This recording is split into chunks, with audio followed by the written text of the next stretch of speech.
A very good evening to you all. I'm Dr. Chakraborti, and I welcome you all to the first day of the international webinar series on role of biotechnology in COVID-19 pandemic issues and challenges, jointly organized by the Department of Botany, Zoology, Molecular Biology, and Industrial Fish and Fisheries of Brahmananda Keshab Chandra College. We are delighted to have been joined by both our speakers, Dr. Sebanti Gupta from Karnataka, India, and Dr. Subhabrata Moitra from Canada. Thank you, Dr. Gupta and Dr. Moitra, for accepting our invitation in spite of your busy schedule and being a part of this webinar today. Before moving on to the inaugural session, I would like to request all our participants to keep their microphone and webcam switched off during the course of the webinar. Now I request our principal ma'am, Professor Papia Chakraborti, to inaugurate the session with her welcome address. Over to you, ma'am. Thank you, Suchishmita. Today we have reached the D-Day where we will be discussing on various issues of role of biotechnology in combating COVID-19 pandemic, which is the current scenario worldwide. And this is due to the outbreak of potentially lethal coronavirus in Wuhan, China in December 2019, which has created this pandemic and has provoked governments across the world to introduce emergency containment and control measures. The aim of these measures is to delay the spread of infection, thus reducing the acute pressure on hospital beds, frontline medical staff, and resources, slowing down the rate of infection and thereby reducing the total number of acute cases at any one point of time can only help to prevent the collapse of the national healthcare system. Now, researchers around the world are working hard to prevent the spread of this disease, which has already infected more than 7 million people worldwide. So what is this coronavirus? This is a severe acute respiratory syndrome particle, SARS-CoV-2, which contains 4 structural proteins known as the envelope, membrane, nucleocapsid, and spike proteins. But the S or spike protein is the most important one in terms of antibody-based detection because it projects from the surface of the virion and exposes the receptor binding domain to the immune system. Now, what are the assays for the detection of the virus, which falls into 2 categories? Number 1 is those based on the detection of the viral genomic RNA, and number 2 is those based on the detection of the viral proteins. Now, the RNA-based assay was developed soon after the sequence of the SARS-CoV-2 was deposited in gene bank because the virus is detected by RT-PCR and the only specific assay components are the primers, which are easy to synthesize. However, one problem with this assay is the absence of the universal positive control, which would allow standardization across different testing laboratories. Now, among the top research institutes in India, which are contributing actively to the global research efforts to combat COVID-19, their aim is to prevent the transmission of this virus. And in a way that they are producing potential inhibitors, markers, and transmission reduction through virucidal coating.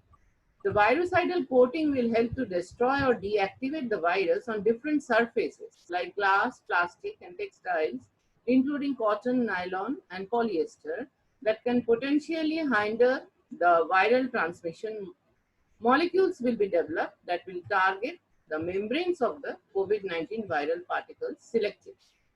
In another effort to help fight the pandemic, a research group is trying to find out how to inhibit the activity of a protein called NSP12 protein that houses the RNA Dependent Rna Polymerase activity responsible for the duplication of the RNA genome of the SARS-CoV-2 virus. Now, the group has used computational tools to build a homology model of the 3-dimensional structure of the NSP12 protein. The model was then used to identify possible inhibitors of the NSP12 protein.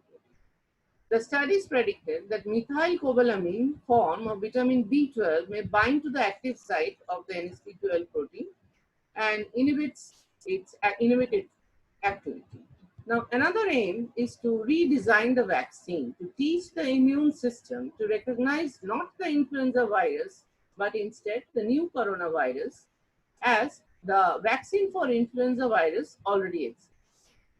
Now, another is like RNA is, we know, is the blueprint of this genome, of this particle. So, messenger RNA technologies in vaccines seek to use portions of the virus RNA directly in relationship with the body's cells to direct the cells to produce its own antigen and mount a corresponding immune response without causing disease. In this way too, the body should learn to recognize and eliminate the virus. Now, others are tracking the outbreak by analyzing the relationship between different coronavirus genomes. Now, what do you mean by different coronavirus genomes? These are actually viruses that generate mistakes as they spread from person to person. They are not mistakes, they are mutations and the variations that are introduced over time that create a clock that can help scientists track the progression of an outbreak and know where mitigation strategies are working. Now, using these technologies with mass testing to mitigate the spread by selectively quarantining and tracking contacts of those that are positive for the virus. Advances in biotechnology are making this possible in real time by lowering the cost and time to reliably and reproducibly read the viral sequences from patient samples. Now, what are the latest research tells us about the asymptomatic spread? Symptomless spread seems to be more prevalent than previously imagined. One report from China looked at a group of 78 people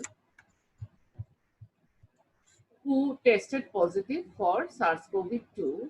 The virus caused COVID-19. All were either exposed to the Hunan seafood market or had close contact with someone hospitalized with the illness. Of those individuals, only 42% were asymptomatic. Now, another group in Australia, they described the results. They described it by testing of passengers and crew aboard a cruise ship that departed from Argentina in mid-March amid the global pandemic.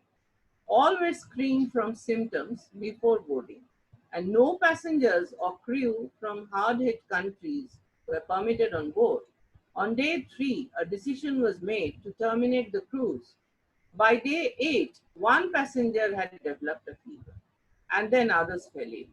Ultimately, of the 217 people on board, 128 tested positive, and of those with confirmed COVID-19, only 24 had symptoms, while the majority, a stunning 81%, had no symptoms at all. So now we are fearing about the asymptomatic spread, which we do not know where it will end up. And the perceptions are changing within a very short amount of time. Leaders across the globe are leaning on biotechnology and pharmaceutical companies with hopes of possible solutions for this pandemic that range from diagnostic assays and therapeutics to prophylactic vaccines. Combating COVID-19 pandemic will take advances in many fronts, and biotechnology is required for some of the most discussed urgent needs, including the need for faster, robust diagnostic tests, new treatments, and a vaccine. So I once again thank the organizers and welcome the participants for this eventful session, 3 days consecutive session. Hope you all will gather knowledge from the speakers who are from worldwide working on the COVID biology. Thank you, Dr. Chakraborti, for welcoming the participants and our speaker. You gave a very nice overview of the entire thing. I now request our first speaker of the evening, Dr. Sebanti Gupta, to deliver her talk. I have immense pleasure in introducing Dr. Sebanti Gupta. Dr. Gupta is an assistant professor at Yenepoya Research Centre, Karnataka. She received her PhD from Nanyang Technological University in 2013. working under the supervision of Dr. Surajit Bhattacharya in the high field magnetic laboratory to understand the protein folding and dynamics and their functional implications. Her postdoctoral work in the same lab revealed the serine phosphorylation dependent regulation of integrin function. Later, she joined the group of Dr. Liu Xuanfa, where she was exposed to solid phase peptide synthesis and protein peptide ligation techniques. Her final postdoctoral training was with Dr. Robert Tycho at the prestigious Laboratory of Chemical Physics, NIDDK, National Institute of Health, USA. In her present assignment at Yenepoya Research Centre, she is setting up a structural biophysics laboratory to work on the bacterial and viral proteins and protein modification aided towards the biomedical need. Her research interests are in the area of structural virology, protein peptide chemistry, protein folding and dynamics, solid state NMR spectroscopy, solution state NMR spectroscopy, drug designing, recombinant protein, and structural modeling. Today, she'll be speaking on viral proteins involved in COVID-19 infections and replications, possible epitopes in vaccines and drug design. Over to you, Dr. Gupta.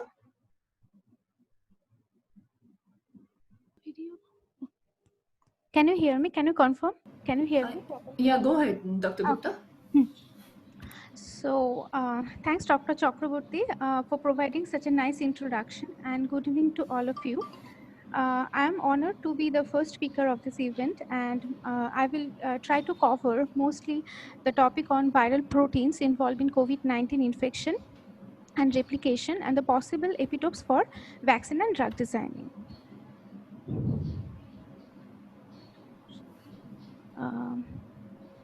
Okay, the beginning of 2020 has seen the emergence of COVID-19 outbreak caused by a novel coronavirus known as also the severe acute respiratory syndrome coronavirus 2.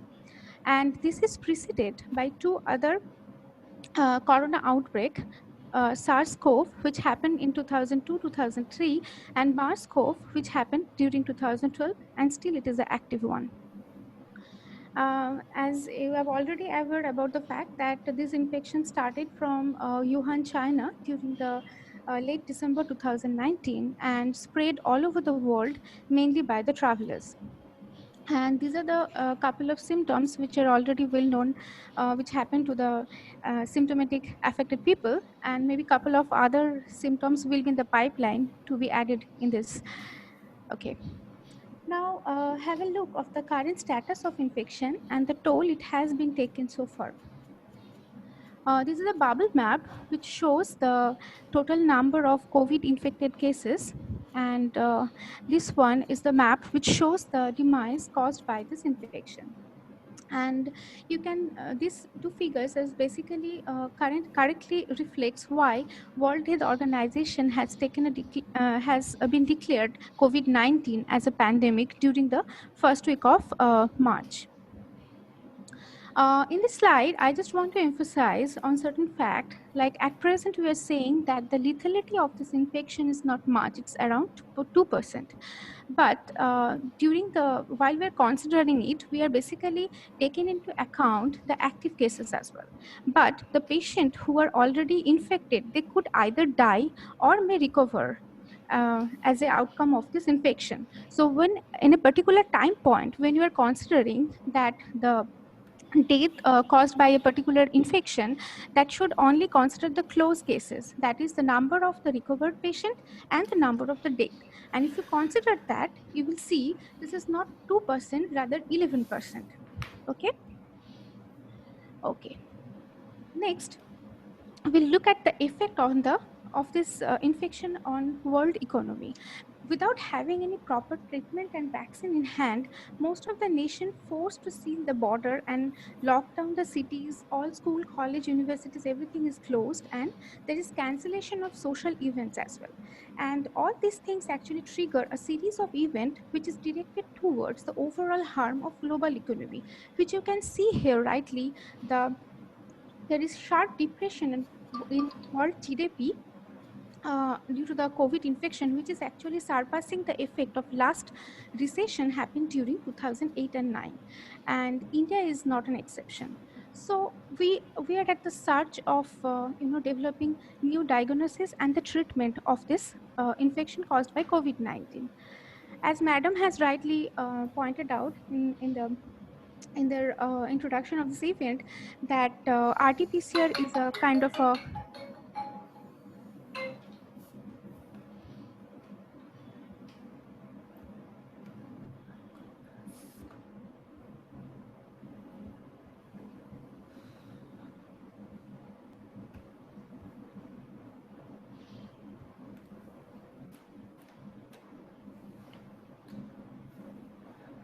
know the virus well. So just have some detail about this virus. This belongs to beta coronavirus, and this represent a enveloped sense strand containing retrovirus. Okay, and the total genome length is around 30 kb, and this consists of 5 prime untranslated region. There is open reading frame known as 1A or 1B, could be because of this frame shifting, and this region basically encodes the non-structural proteins. Okay, and that is followed by the S protein, which is the spike glycoprotein, E protein, which is the envelope protein, M region, which is the membrane protein, and the N region, which is encoding the nucleocapsid protein. That is followed by the N 3' UTR region, and there are several other unidentified non-structural proteins also. Next, we should look at the replication cycle of this virus. So the cycle starts with the binding of the spike protein of SARS-CoV-2 with that of the angiotensin converting enzyme receptor 2. And post-fusion, it releases the genomic RNA into the cytosol of the host, and post-uncoating event, basically after post-uncoating event, now the genomic RNA is translated with the help of the hostosome and produce the replicase system and the viral polyprotein PP1A or PP1AB. And these polyproteins get further digested using by the proteases, and that release the several non-structural proteins. Now, the viral replication and the transcription system happen in the cytoplasm, and that cause the actually include the involvement of both the continuous and discontinuous synthesis, and that is controlled mainly by the replicase complex of this virus. Now, this replicase complex not only contain the protease and helicase and polymerase, that also contains some other component or enzyme which can actually affect or modify the RNAs. That includes maybe 3' to 5' exonucleases, and another one is like 2' O transmethylase, all these things. So okay, now this polymerase, that RNA dependent RNA polymerase, that help to generate several subgenomic mRNAs due to the discontinuous synthesis procedure, and that's result in formation or production of the viral proteins by followed by a translation procedure. Now all this viral protein and the genomic RNA get assembled in the endoplasmic reticulum and the Golgi of the host cell, and eventually the virion get transmitted towards the membrane encapsulated in the lipid vesicles, and get released from the infected host cell. Now the next cycle of infection is continuing.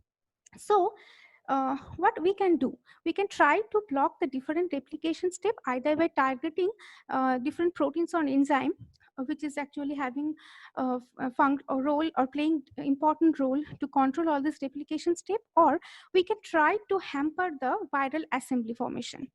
And the next possibility is we can employ some vaccination procedure to boost up our immune system so that our body can memorize the procedure to produce effective antibodies against the viral load.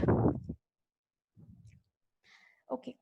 So in next couple of slides, you will be traveling through a few studies which has done for the vaccine design, or targeted towards the individual protein targeted drug discovery.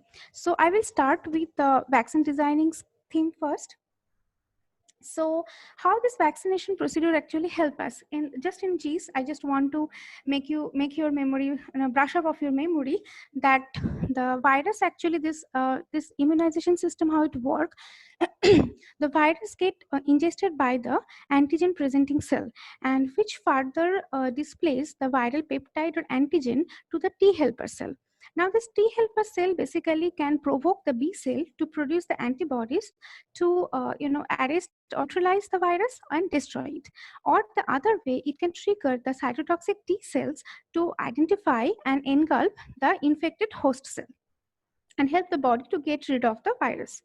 Now, this memory T cell, long-lived memory B and T cells that can, patrol our body for months or years for providing immunity against the already known viruses. Okay, now we are prepared. We know that how this vaccination help us. Now look at the different kind of vaccination procedure that is now utilized for vaccine development against COVID-19. So there are mainly four categories: virus, nucleic acid, viral vector, and protein based. And this graph is showing the currently ongoing projects for virus development and what are the percentage of the different procedure followed by different groups.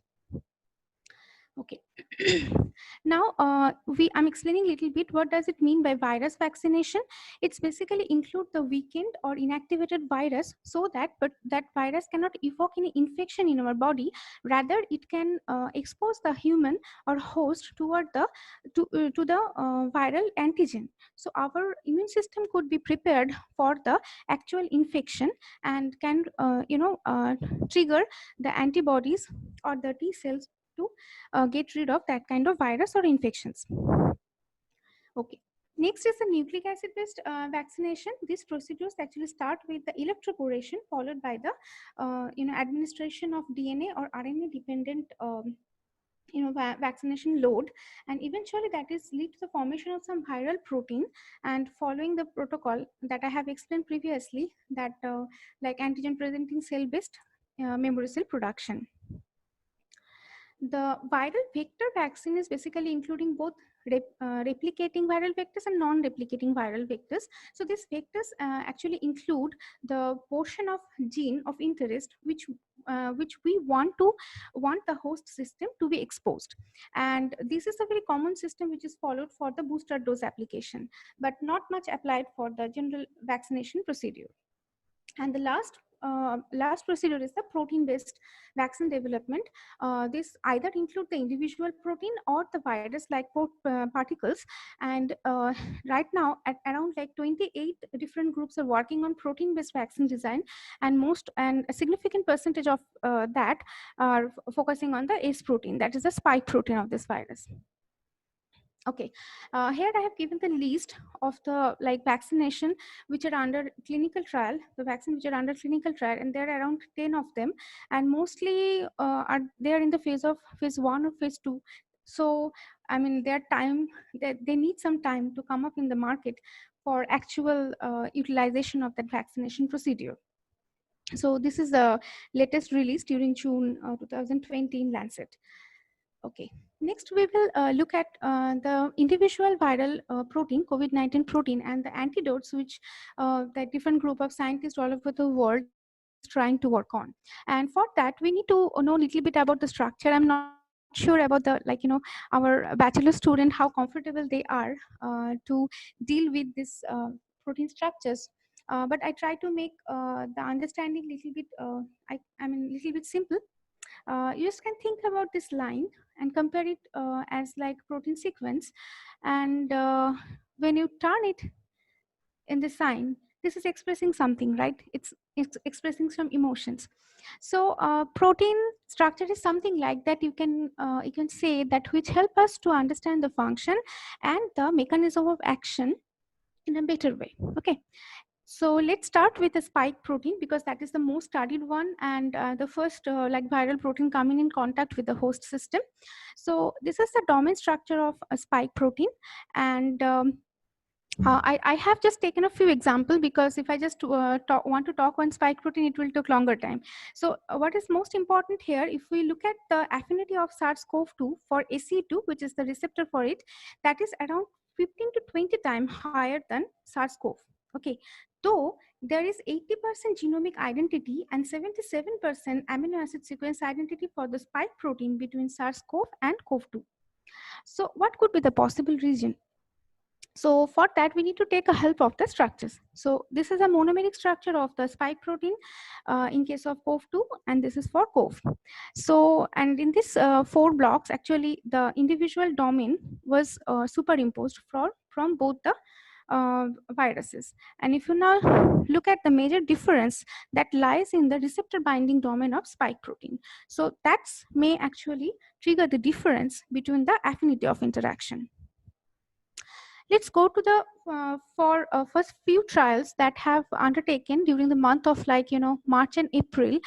This is for the monoclonal antibody based studies. So CR3022 is a monoclonal antibody that was separated from SARS-CoV infected patient, basically from plasma, and this was working excellent against the SARS-CoV viruses to neutralize it. And because of the structure and sequence similarity of the spike protein between SARS-CoV and CoV-2, this was also studied for the efficacy against SARS-CoV-2 virus, I mean SARS-CoV-2 spike protein. So here you can see, like in the structure, they really get some amount of interaction between the antibody generated against SARS-CoV and the receptor binding domain of SARS-CoV-2. But if you look at the affinity of interaction, then the affinity of interaction is actually 115 times, 15 times decreased in comparison to that of the SARS-CoV. And if you look at the reason behind that, you can see that the the binding site of this receptor binding domain, there is 4-point mutation. And the most distinct one is this T2A mutation. Actually, this threonine is important to be in that site, which was present in SARS-CoV, but not in CoV-2, for the glycosylation at this point of this is aspargine 370, and that is actually causing one of the major reason why this affinity of interaction is getting far away decreased. And that also reflect in some way that why we should not try the plasma therapy, convalescent plasma therapy from the SARS-CoV or other coronavirus patient to treat the COVID-19 infected patient. Okay, but not all the research is not like disappointing. This is a very recent report, I think in the month of May, end of May, where the monoclonal antibodies are isolated from the SARS-CoV-2 infected patient, and they figure out 4 monoclonal antibody which are capable of neutralizing the virus load, either singly or in the cocktail mode. And interestingly, this B38 and H4, these 2 monoclonal antibody are being in competitive interaction with the receptor binding domain of SARS-CoV-2 in comparison to that of the SE domain. I will explain it why in a couple of minutes. So you can see this is the RBD domain of SARS-CoV-2 and how this monoclonal antibody B38 in interaction with it. Again, when you look at the interaction plane for HACE2, basically the head domain of the ACE2 receptor, that's also actually in the same region. Basically, they're overlapping the binding site, and these the residues which are marked in red, those are responsible for maintaining the interaction between the RBD domain of SARS-CoV-2 and the B38 monoclonal antibody, as well as the interaction between this RBD domain and the H domain of ACE2. So they are competing each other, and the combination of these two, or B38 itself individually, may come up as a very potent monoclonal antibody for the treatment of COVID-19 patient. May take some time because of the clinical trials, but this is really a hope for betterment. Okay, next move to the another highly studied protein, which is 3-chymotrypsin like protease, an important part of this, of the replication transcription system of the SARS-CoV-2. And I will show you here, there are a lot of structural work done so far.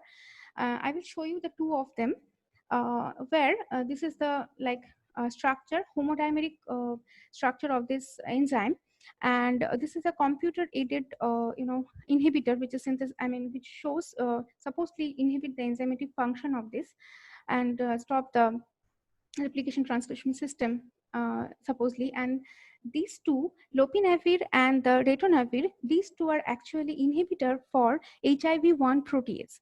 And the computation-based studies also shows that this could have a potent, this could can function as a potent inhibitor for this chymotrypsin. But unfortunately, there is no benefit was observed with lopinavir and ritonavir treatment in comparison to the standard care group. So though here we need to be very cautious about the application of the market available drugs also, though they are showing very good result in the computation and simulation based data, but I think before application to the real patient, some biological and some clinical trials has to be done before the implementation of them as a drug. Okay, the next highly studied one is the RNA dependent RNA polymerase.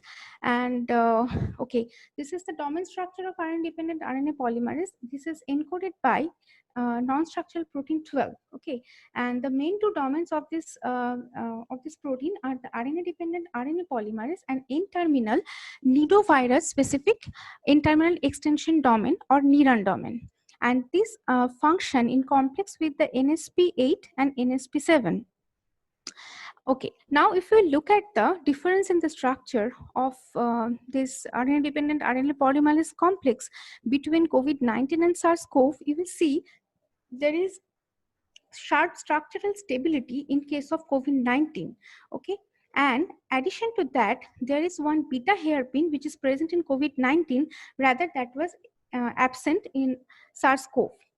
And this beta hairpin has actually helped to maintain a nice communication between the NERAN domain and the PALM domain of RNA-dependent RNA polymerase. Means this NERAN domain and the PALM domain between this, and making the structure even more stabilized. And next one is probably the one of the most expected one, that how this RNA-dependent RNA polymerase function is getting restricted by remdesivir.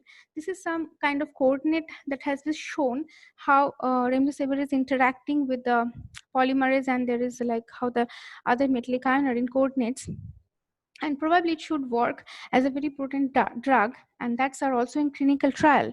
But this is the report from a New England Journal of Medicine that is published in May 22, 2020, and it shows clearly that it do superior, remdesivir is do superior work as a superior work in a better way than the placebo applied for applied for that kind of clinical trials that actually shorten the time of recovery in case of adult in these three cases who has hospitalized with COVID infection, but having the evidence of lower respiratory tract infection.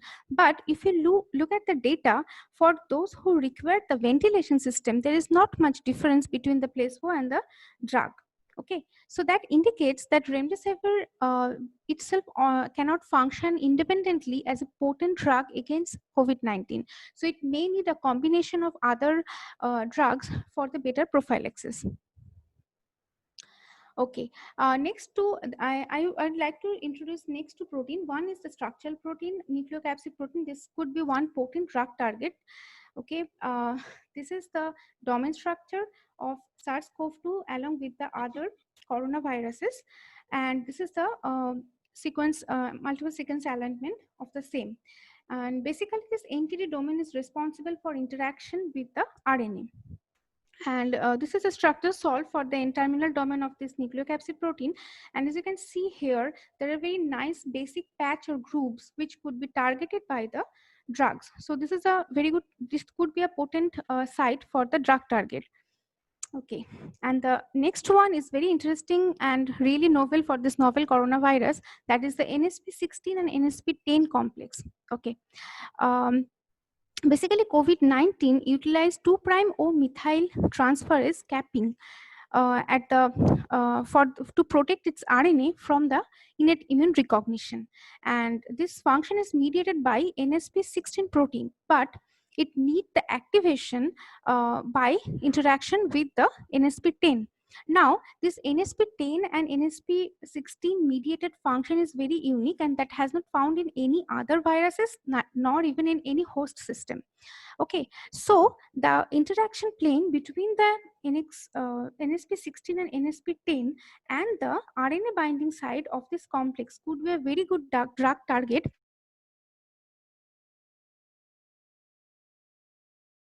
against this COVID-19 infection. There are several groups working on like computational based studies, like AMD simulation based studies with the available drugs in the market or in the under the FDA approval data sheet under some clinical trials.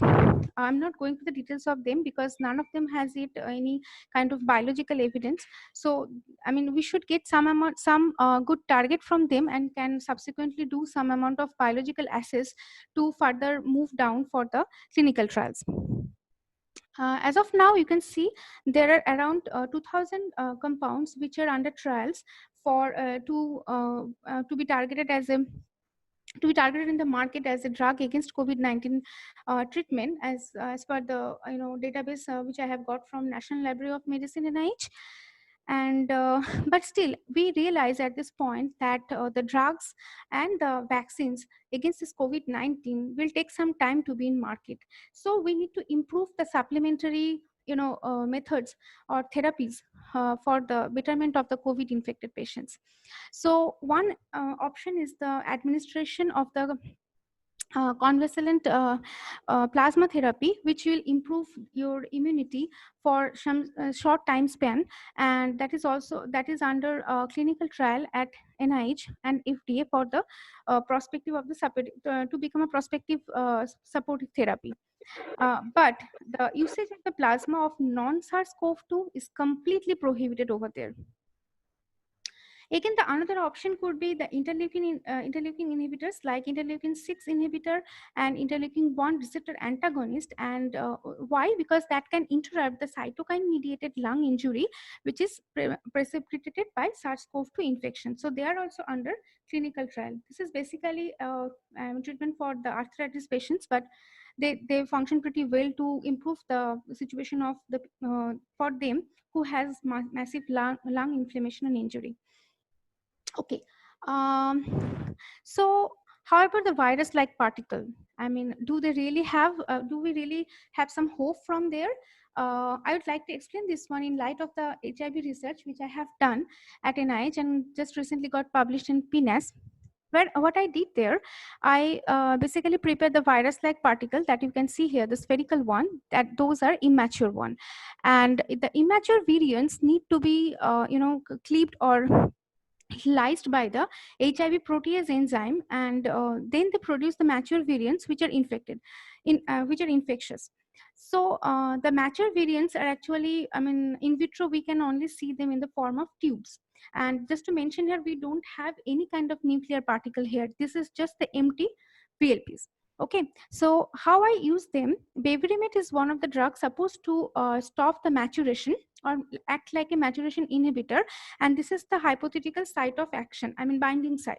So what I did, I prepared the VLPs and I I just treat them with Bevirimate, and when I administered the HIV PR enzyme, as I found that untreated one actually moved towards the maturation phase, whereas the treated one actually get restricted. So from this data also, you can see that VLPs can be prepared for SARS-CoV-2 using the M protein and envelope protein and the membrane protein, and that can be utilized for both the cases, for vaccine designing as well as the drug development as well. But until then, we have to maintain the social distancing, we have to wear the mask and frequently wash our hands or sanitize them in order to get rid of this infection. So I'd like to thank Dr. Papia Chakraborti, principal of this Brahmananda Keshab Chandra College, and the members of the organizing committee for providing me this opportunity to explain or present my perspective about this current outbreak of COVID-19. It's really a timely call. I'd like to thank all my colleagues and students here in Yenepoya Research Centre. To make my life very smooth after joining here after I leave NIH, this is really a very smooth transition, and I get settled down here as an independent faculty. And last but not least, all my group member and my supervisor, Dr. Robert Tico at NIH, he is the person who introduced me in the structural virology, and I learned a lot about how to use biotechnology as well as the structural biophysics for the study of the viruses. That's to intact viruses, virus-like particles. And I really thank all of, I think this is the best way to explain my gratitude to all of you for your patience in this COVID pandemic status. And I'm open for any kind of questions. Thank you for such wonderful and lucid explanation of this very difficult procedure, how the infection occurs and that are involved. I have a question. And I would like to congratulate you for your research work, which will be path-breaking, I'm sure, in coming. And we are really proud as an Indian that you are a part of such a research, which is so much needed in today's world with the pandemic around. And you have given us a very vivid explanation of the viral proteins that are involved in COVID-19 infection. And it's wonderful to know that there is a possibility of using your research information in designing some drugs and vaccines for dealing with this pandemic world around. So wonderful, wonderful presentation. Thank you so much for being with us. And we'll take some questions. You can take a look at the chat box also. I see one question from Sagar Samrat, and he says that whether there's a similarity with polio infection and corona infection, and does the defense mechanism has the same procedure? Could you get the question now? Hello. Hello, madam. Yes. I am Oli Khan from Bangavashi College. I would like to thank the speaker who has spoken very well and given the current status. I have a question. That is, the medicine remdesivir, as I came to know from her lecture, is very useful, but it cannot work alone. What are the other medicines to be used with this drug?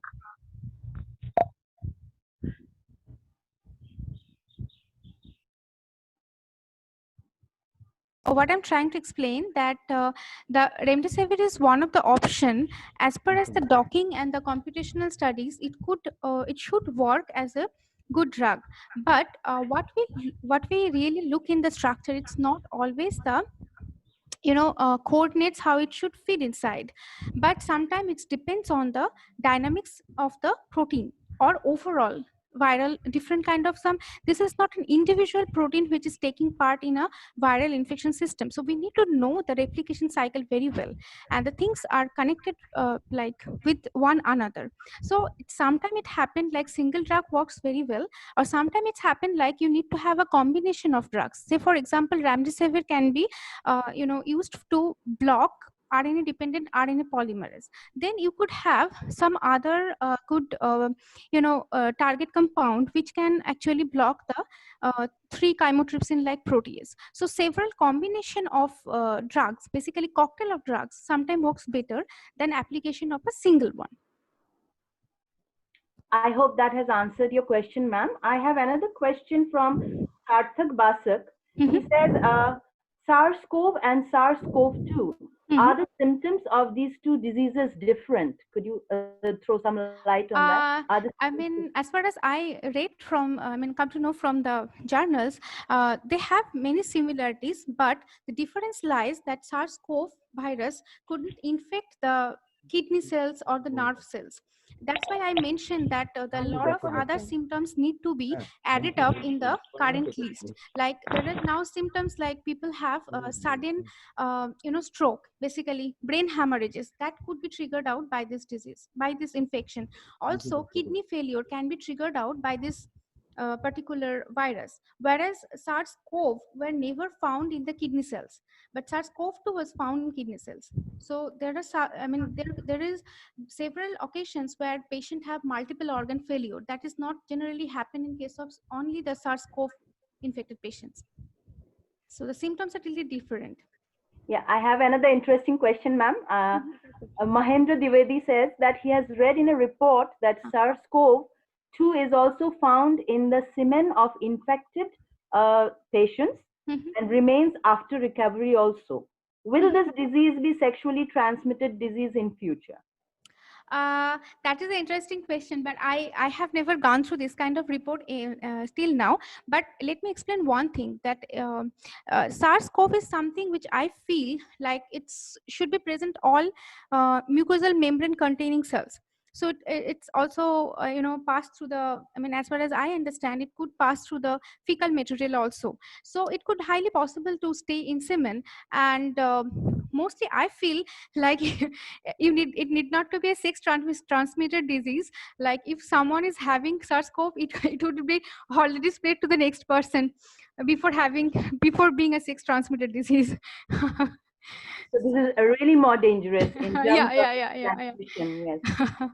But if it is persisting in, I have a, I mean, I just want to flash some light that there is some amount of perspective coming up where it is considered that this kind of viruses like HIV and this COVID-19, they are actually, they are going to put pressure, like evolution based pressure on us to modify our behavior. So basically this virus are actually modify us as a human being, our behavioral pattern. Like when it happened for HIV, HIV actually forced us to change our sexual inclination or sexual pattern. So COVID is something like that, which actually affecting our social life. So it could be a pressure on our social life, and that could create a, that could have an implication on our behavior as a human being. I mean, there are a lot of work is going on behavioral biology, I think you may know. And there are some studies, very interesting studies that I have, I mean, just for in light of this semen based transmission, I just want to share with you.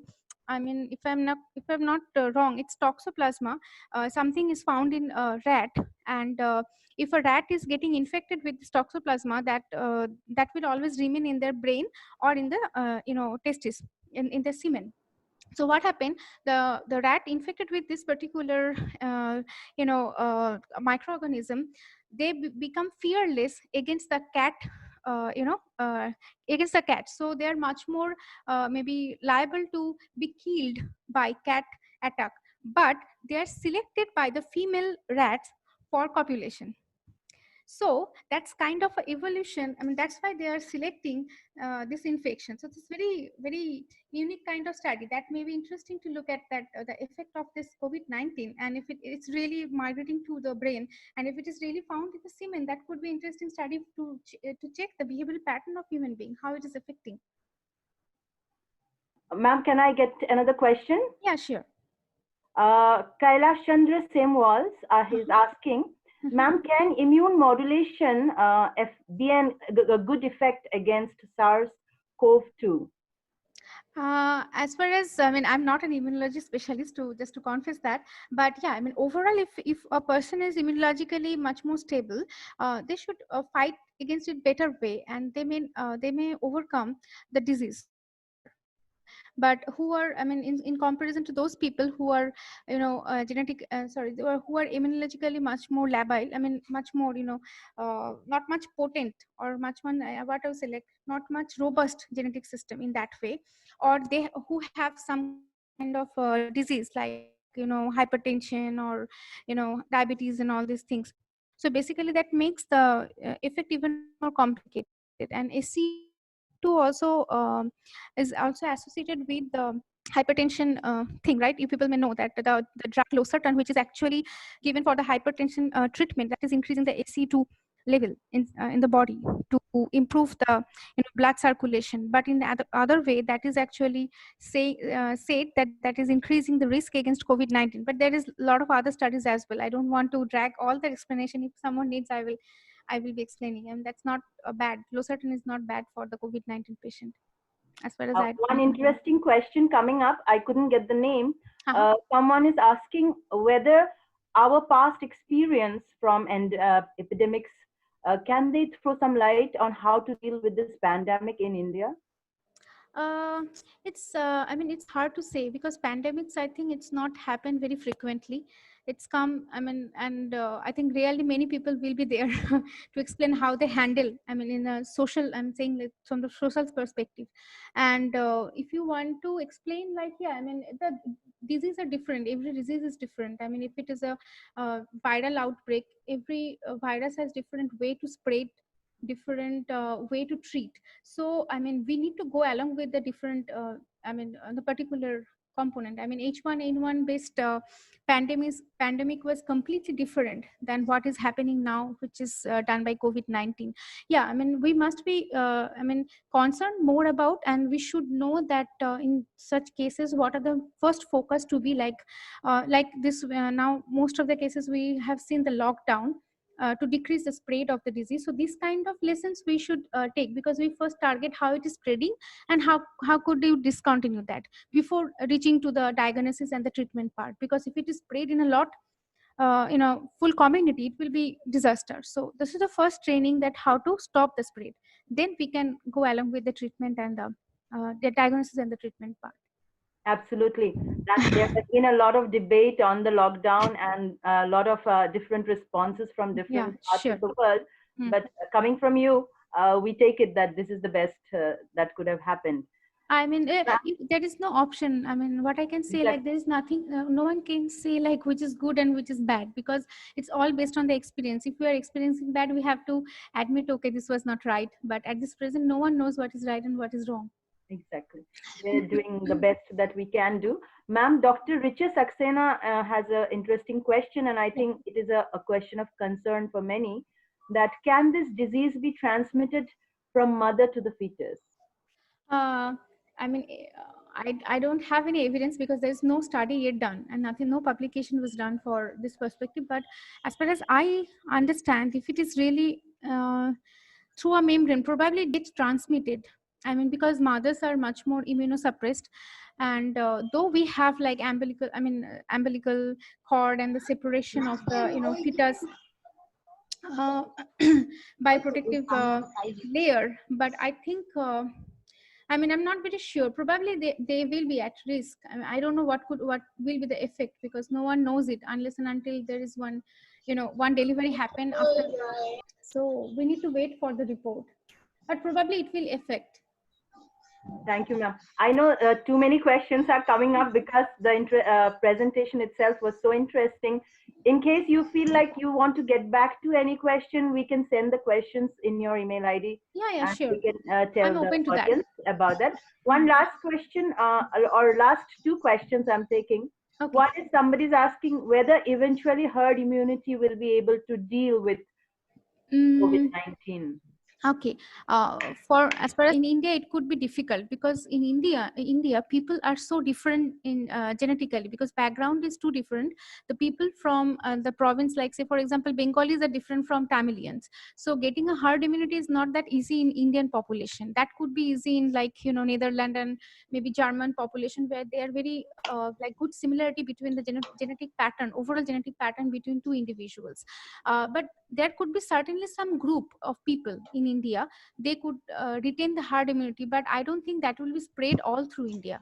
Some pocket of India and some population of India, they could be protected. Like as you can see in case of northeastern population, like who has some genetic similarity with the Japanese and Mongolian population, those kind of things. They may have better protection, or they may be better genetic markup to like deal with COVID infection in some cases, as per as the genetic comparison.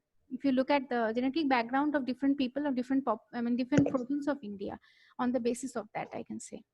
Very interesting, and we are yet to see that. And last question, which I don't know how you're going to answer. It's Madhumita Roy. It says, Madam, can evolution take care of the virulence of SARS-CoV-20?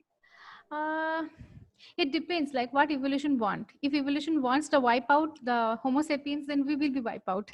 So, it's difficult to say. In some cases, it's happened like they become less virulent, and eventually the viral surge come down, and there is no other SARS. Like it happened in case of SARS-CoV, like which is a SARS-1 that happened during 2002 and 3. Then after that, it never come back. So that may have happened also for this one, or it may happen like it has a secondary wave of infection. You never know. I mean, this is very premature to make any kind of comment on this as of now. Yes. But I think this is one of the hard yeah. So I think like we are in front of like one of the very tough competitor in front of us, and really scared. We don't know, like, because we are not aware about several factors. We know a part of it, but not completely about this virus. So we have to know, and whether it is having any secondary reservoir, like an infected person can keep the store of the virus. Like if say like many 80% of the population are asymptomatic, so some people may have the store. I mean, they never explain that.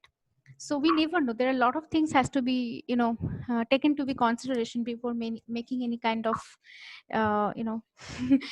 comment on how evolution our student Oindrila, I think asks that whenever there is an infection, as in polio, is there a similarity? I asked something like that earlier also.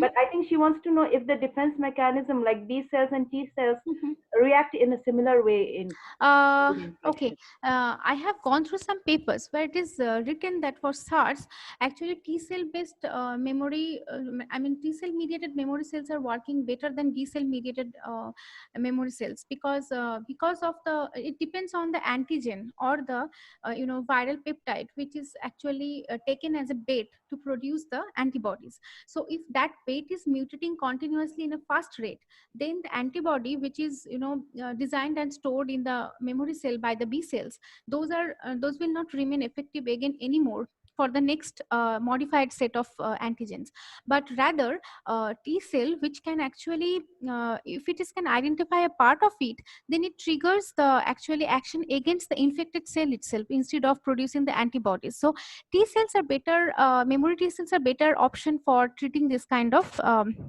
infection. But one interesting study I have seen that upon this COVID-19 infection, actually T cell load inside the cell is getting decreased.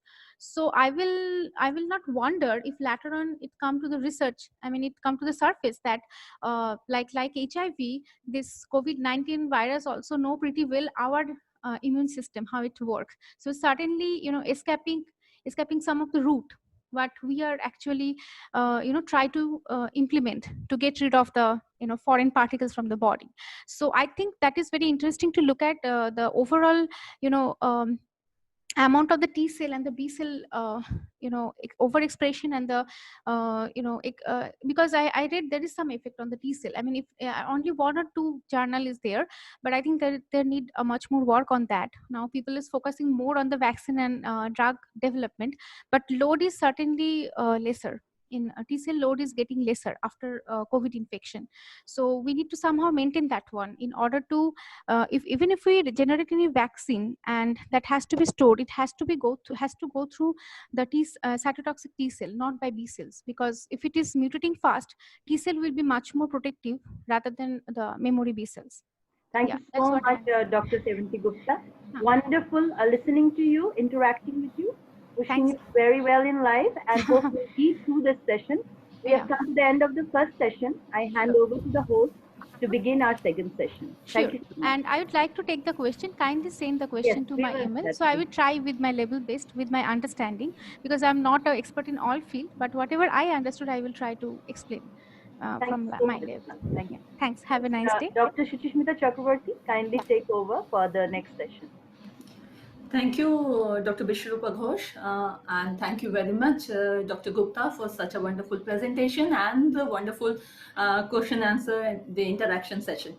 I would now move on to, but before moving on to our next speaker, I would again like to remind all the participants to keep their uh, uh, microphone as well as the video switched off. Uh, our next speaker is Dr. Subhabrata Moitra. He is a postdoc doctoral fellow at Division of Pulmonary Medicine, University of Alberta, Canada. And he'll be speaking on COVID and acute respiratory distress syndrome.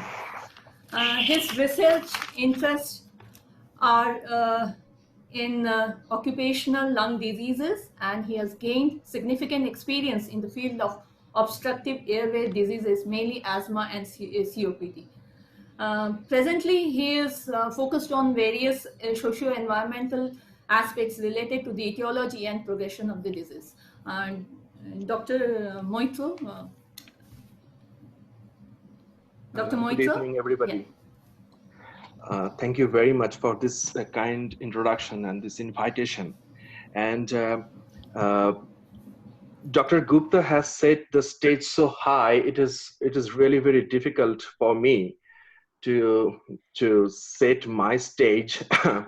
And I have okay. So the first thing is I need to share the slides. See this? Yes. Okay. Okay. Perfect.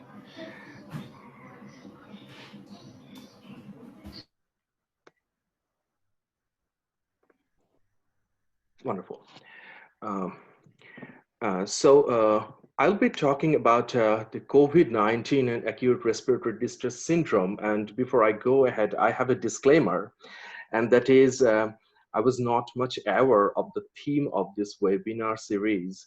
So I'm not a molecular biologist nor a biotechnologist to talk on anything related to this structure function of this virus, or how this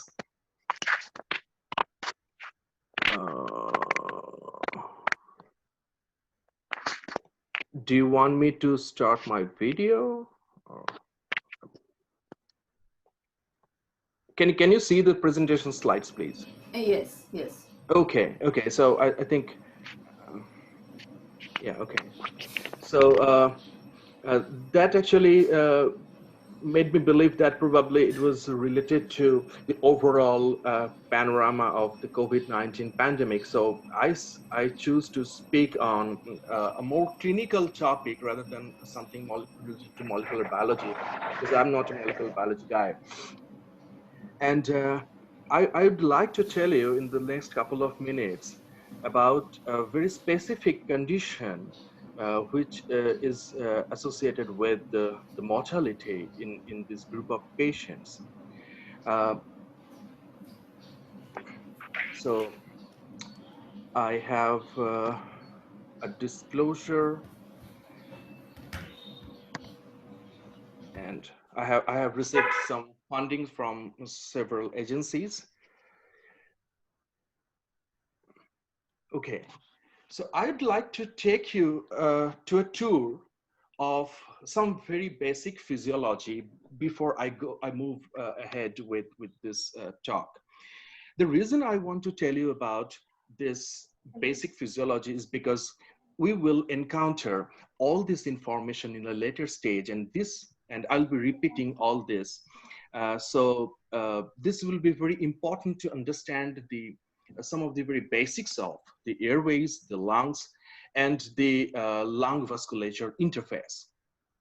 So if you look at this, the structure and of the lungs, you will see that it starts with trachea, which is very big, and which has a larger diameter of nearly 2 centimeters.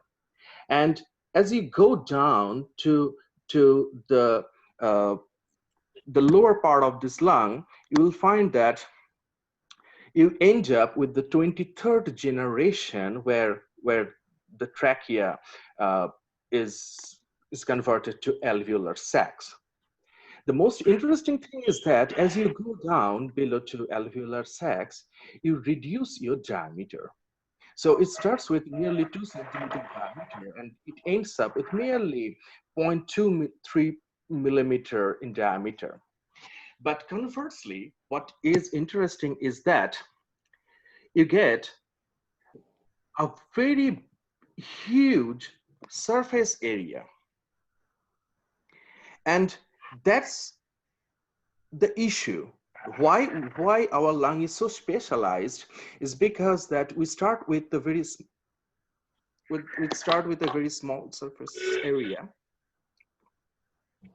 and when we go down to alveolar sacs, we have approximately 4,000 square centimeter of surface area, which is pretty big, and that's the main point why we get our gas exchange done so efficiently.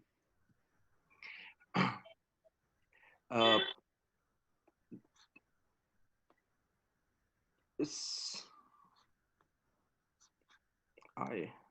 not sure. Just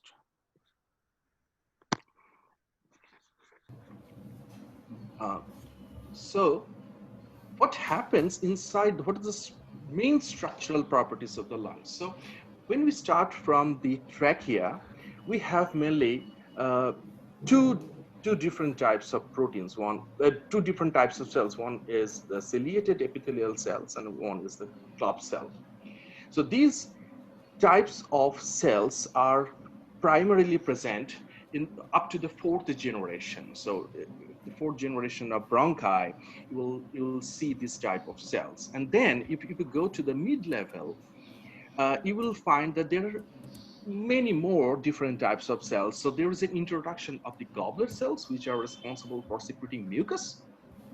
And also, there are pneumocytes, which are one of the most important structural cells of the lungs and responsible for various aspects. And so this you will find up to generation 19, or the respiratory bronchioles. And beyond that, there is a cellular divergence.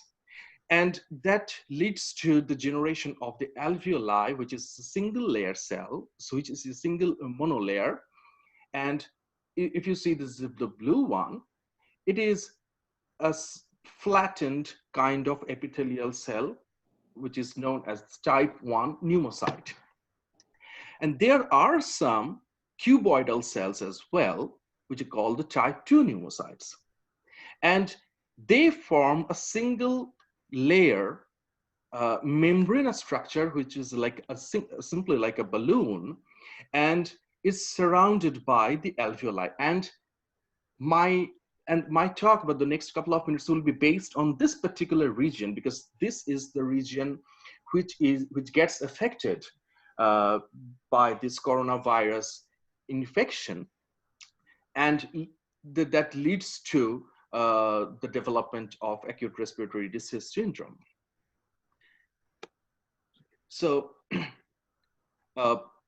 before I go ahead, again, there are some terms that I really like to mention about.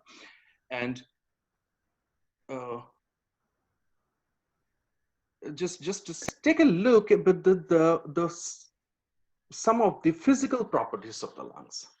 So I'll start with compliance. So what is a compliance? Compliance is, if you Google it, the simplest answer you will get is the property of expansion, or the expandability of the lungs.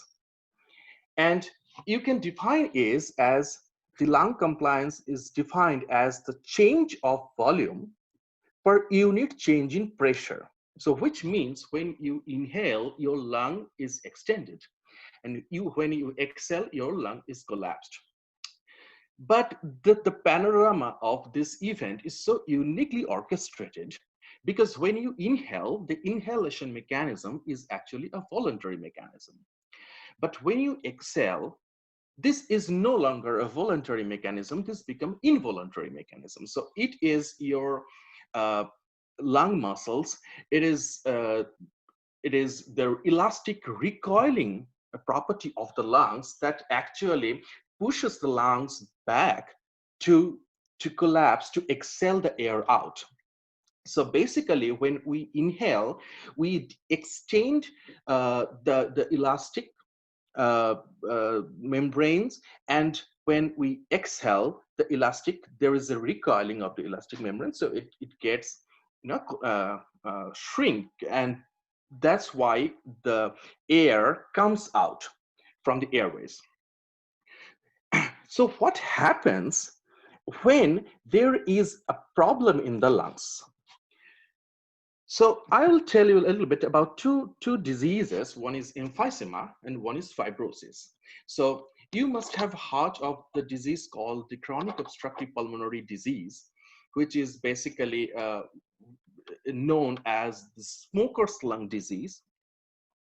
And they gasp for breathing because they have a very lower distensibility of their lungs, and they feel a little bit very much trouble in inhalation or exhalation mechanism. So they have a lot of work of breathing. What happens here is that in case of emphysema, the interalveolar septa is damaged. So what is an interalveolar septum? For example, if you take your room in your house, if you have two rooms, there is a common wall, right? And this happens exactly in the lungs. So between two alveolus, there is a common membrane, which is called the interalveolar septa, which is basically the single cell layer. In case of emphysema, the single cell layer is degraded, making it a conjoinment of the two alveolus into one big alveoli. And that's the problem. So when you have two small alveoli, you have a higher surface area. But when the middle portion of this alveoli are gone, it becomes a big alveolus, and it has a lower surface area. So that means the elastic property of the lungs is reduced. And that's exactly happens when you get emphysema. So you need little pressure to increase your lung volume. And this graph is partial, because this is up to the when you have a static hyperinflation. That means when the lung is developing emphysema but have not fully acquired emphysema.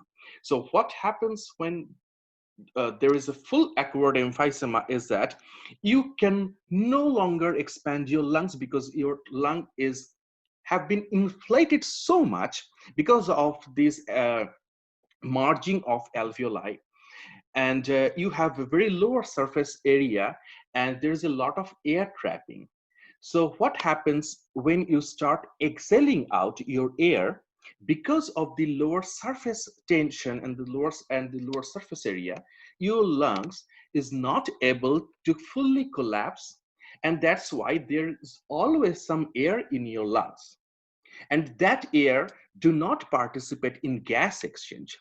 So for example, what exactly you feel, take an example, you take half inhalation and then stay there, and then take full inhalation over that, and then again exhale half. And if you repeat this step, you will feel how much problematic it is actually to to have some air in your lungs when that air is not taking part in gas exchange.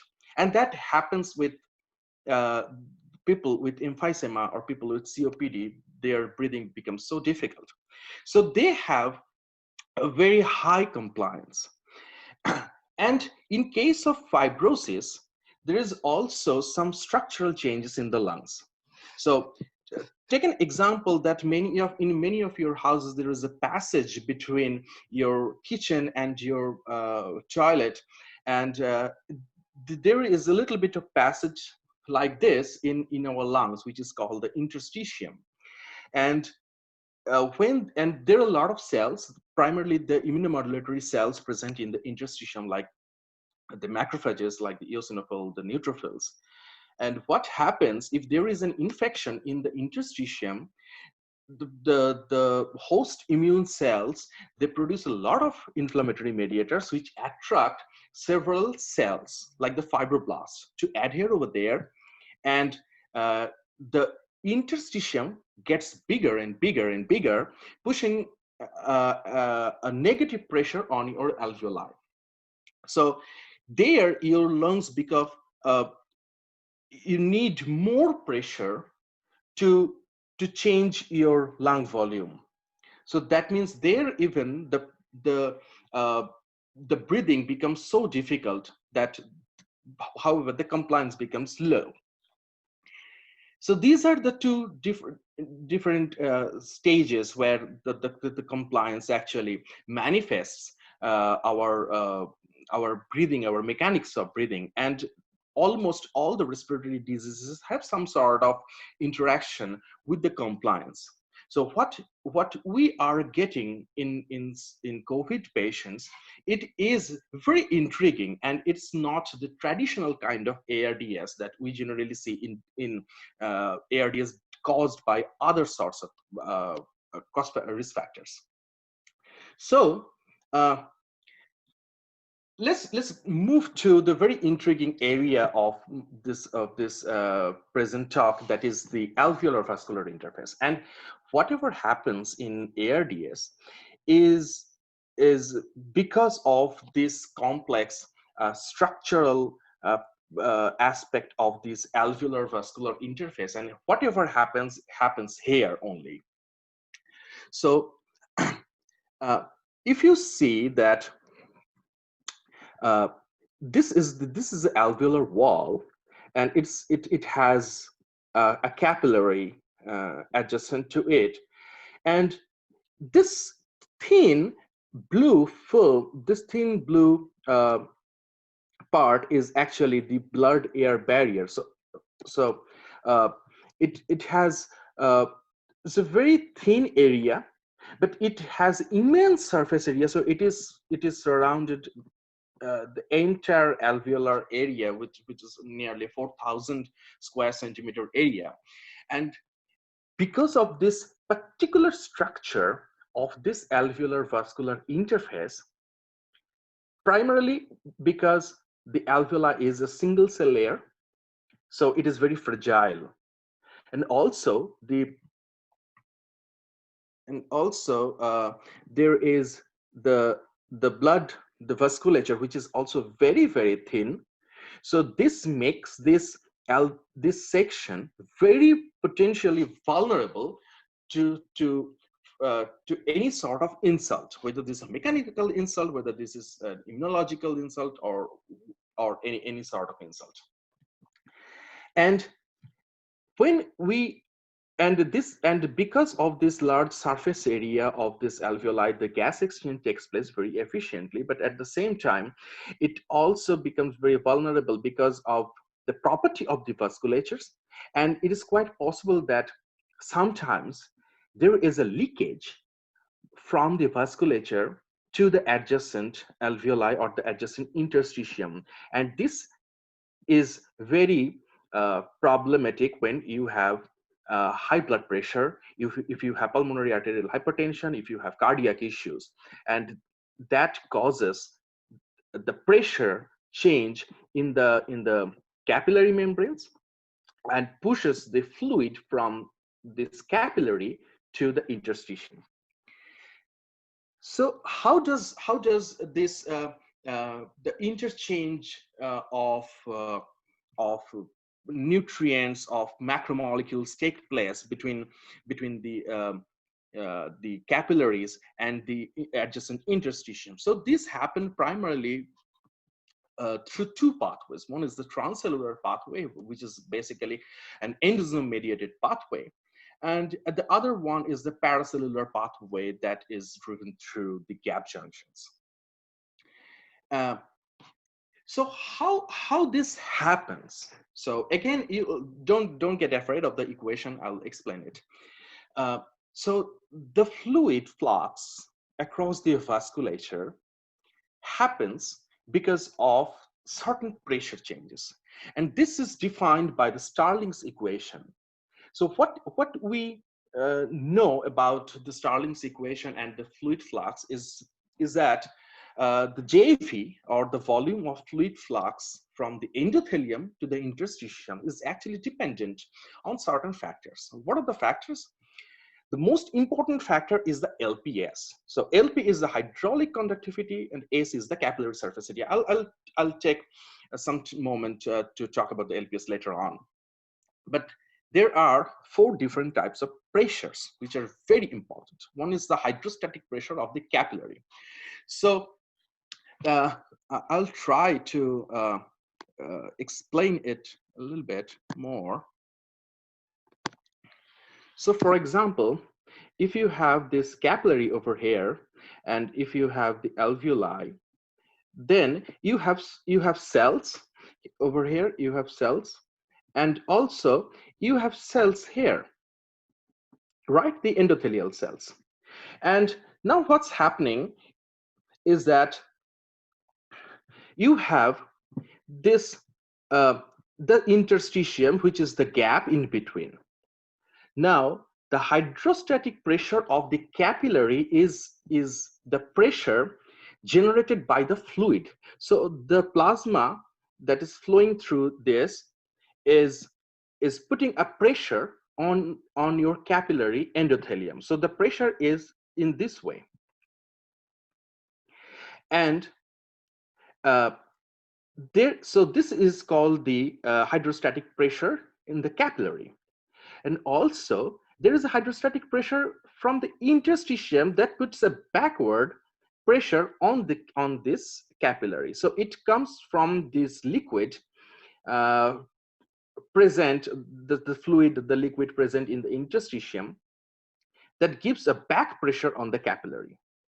And also there is an oncotic pressure. So oncotic pressure is actually the pressure comes from the proteins. So one is the pressure of the fluid, which is the hydrostatic pressure, and one is the pressure of the proteins, which is the oncotic pressure. So again, there is an oncotic pressure that comes from the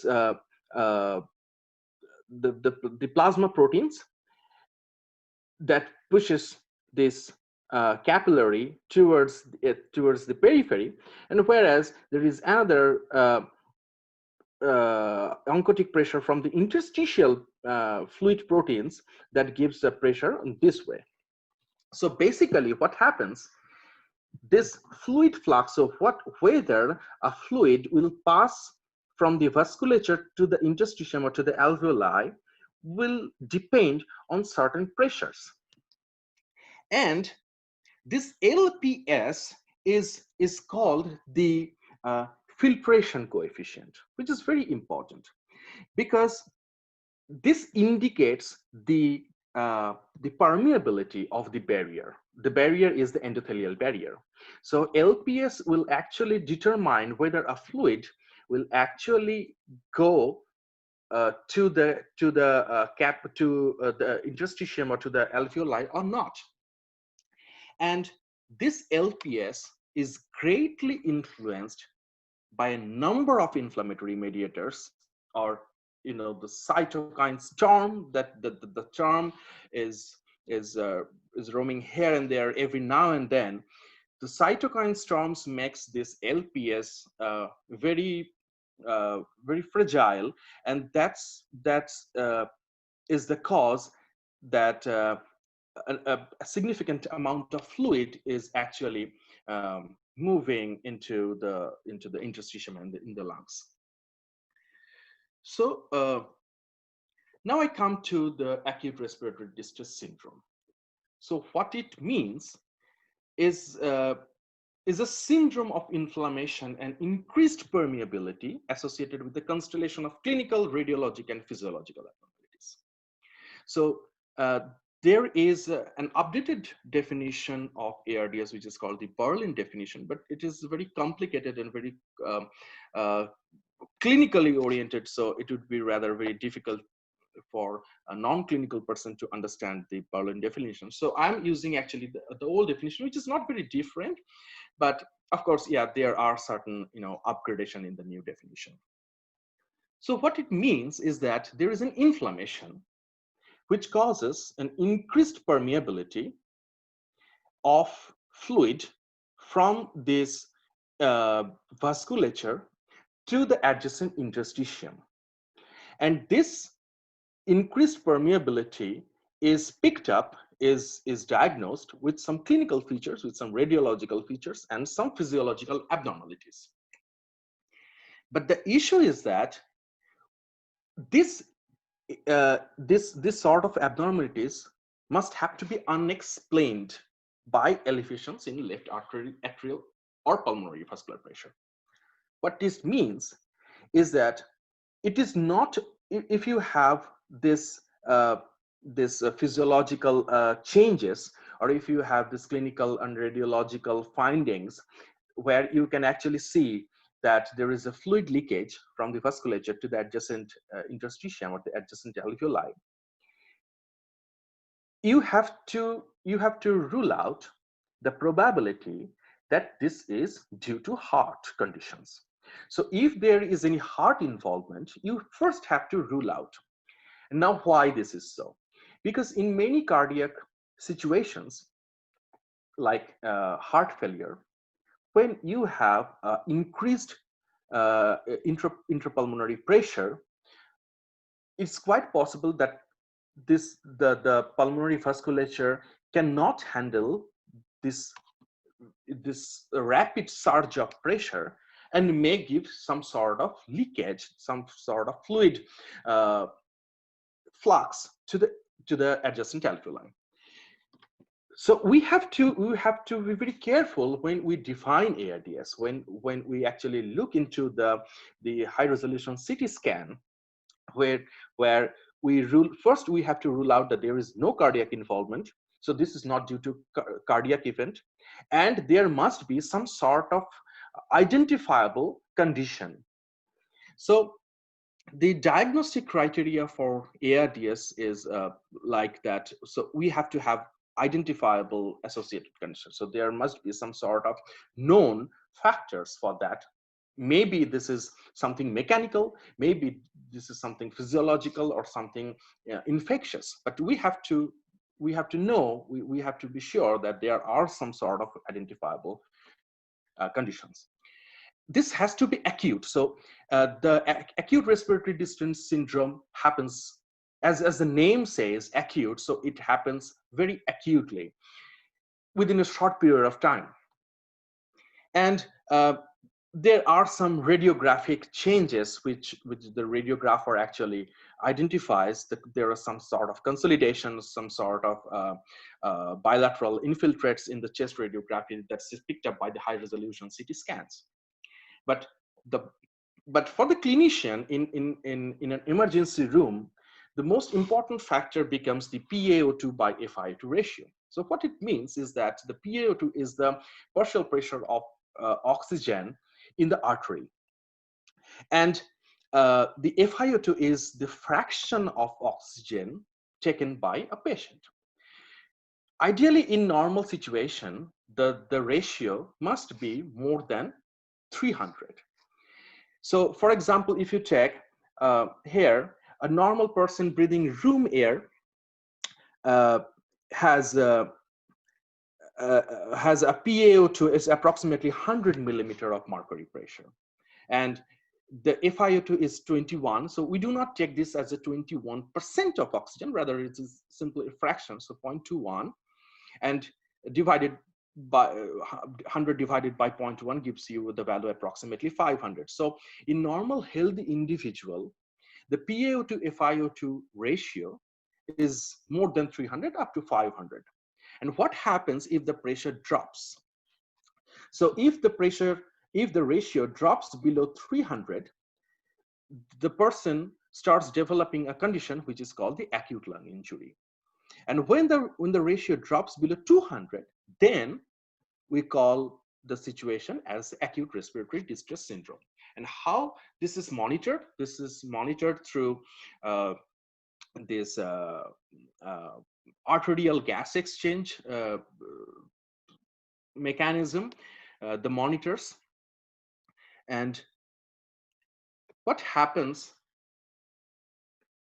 What are the classical physiological paradigm for this acute lung injury? So there could be pulmonary causes and there could be extrapulmonary causes. So I'll tell you a little bit more about that. So the pulmonary causes are those those causes generated from the lungs itself. For example, if you have a pulmonary edema, if you have an infection, if you have like chronic inflammation, so this sort of mechanism can cause injury to the lungs. So these are the pulmonary causes. And there are some extrapulmonary causes, which is no association with the lungs at all, but can be something else totally different. So the extrapulmonary causes like the acute pancreatitis. So this can also give rise to a development of the acute lung injury in the lungs. So what happens when there is an injury in the lungs? So there are some pathological changes from the lungs response to the injury. So what means when you have certain injuries or certain triggers, certain environmental or some physiological insults, the lung cells, the protective cells, rush to the site to combat that insult. And what happens? It becomes a battleground between your host immunity and your pathogens or your insults. And this host, this battleground is poured with so many cytokines and so many inflammatory mediators that actually leads to a term called the cytokine storm. And this cytokine storm actually starts making the vasculature leaky, because there are a lot of proteins which have the property of vasodilation, and this makes the endothelial barriers leaky, by which the fluid influx takes place into the lungs. And these are picked up by clinical syndrome, picked up by chest x-ray, picked up by the high resolution CT scan, and also there is hypoxemia. So this is a condition where you have a lower oxygen concentration in your arteries. And also it develops stiff lung. So the stiff lung is when you have a very high compliance and you need a lot of effort, a lot of work of breathing to expand your lungs. So there are some classical pictures of this ARDS, how it happens. So if you see this area, this is the normal lung, and here you have this small layer, the single cell layer, which is made up of this type 1 pneumocytes. And here you will also see some cells like this one. This is the cuboidal cells. These are the type 2 pneumocytes. And as I was telling you before, there are some spaces like here there's a small space between the alveoli, which is called the interstitium. So what happens in ARDS is that there is an exudation phase, and here you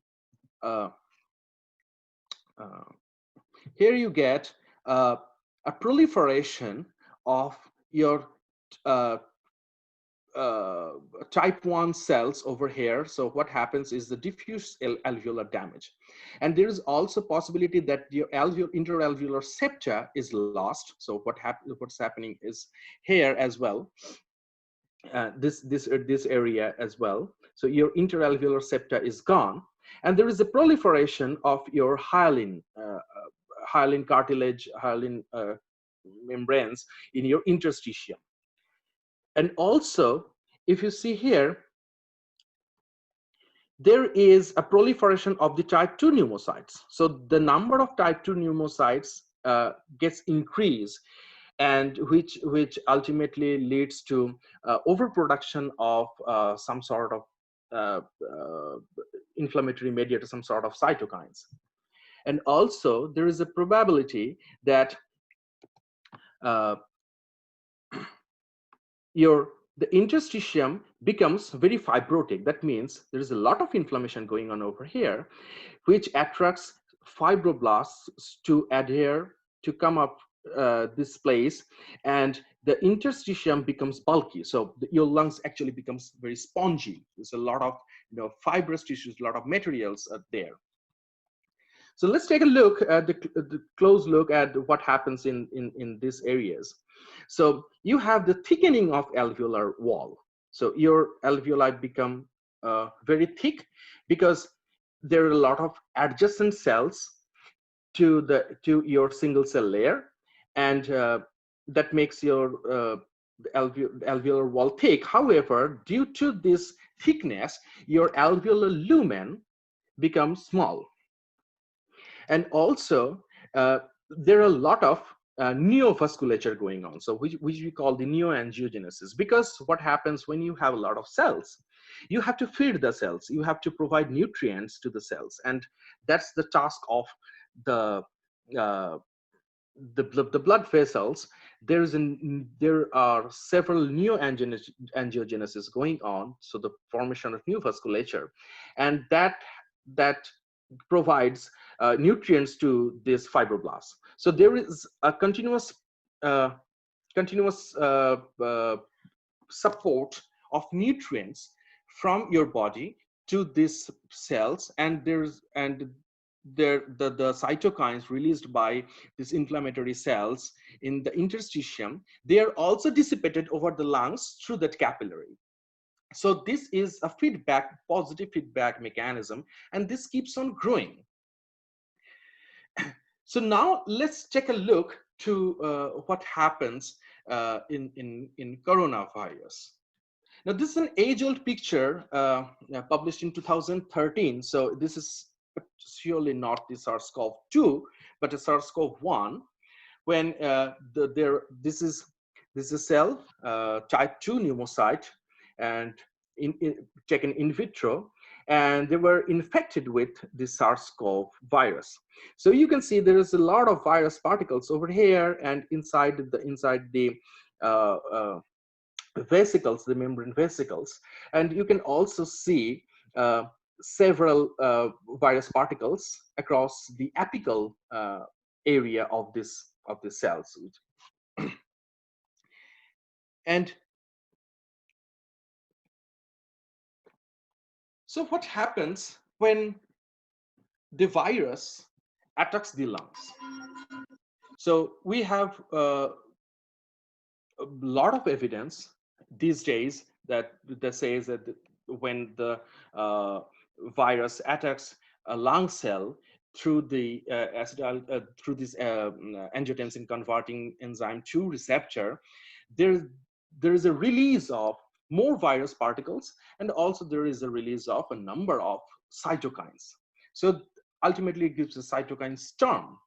So what happens here is that when the SARS-CoV-2 virus attacks this the inner cells of the alveoli.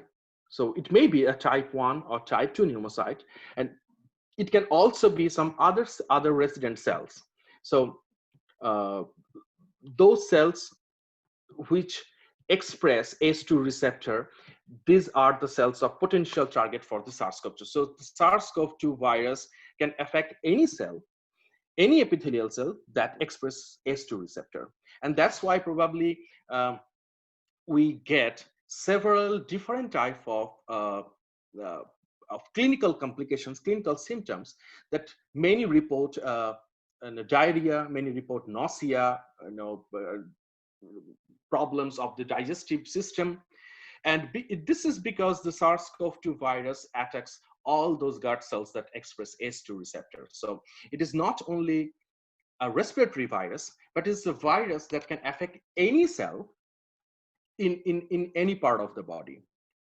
So what happens when the virus attacks? So first, as the previous speaker said, it gets multiplicated inside the host cell through some various molecular genetic interactions. But what happens, the ultimate product is a lot of production of cytokines. And these cytokines actually make this area very leaky.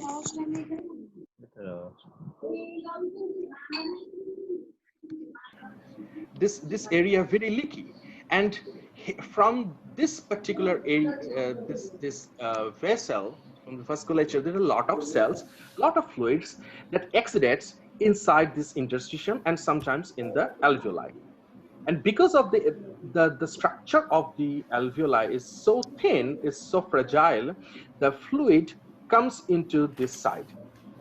And so your alveoli become half filled with the fluid coming from your surrounding vasculature.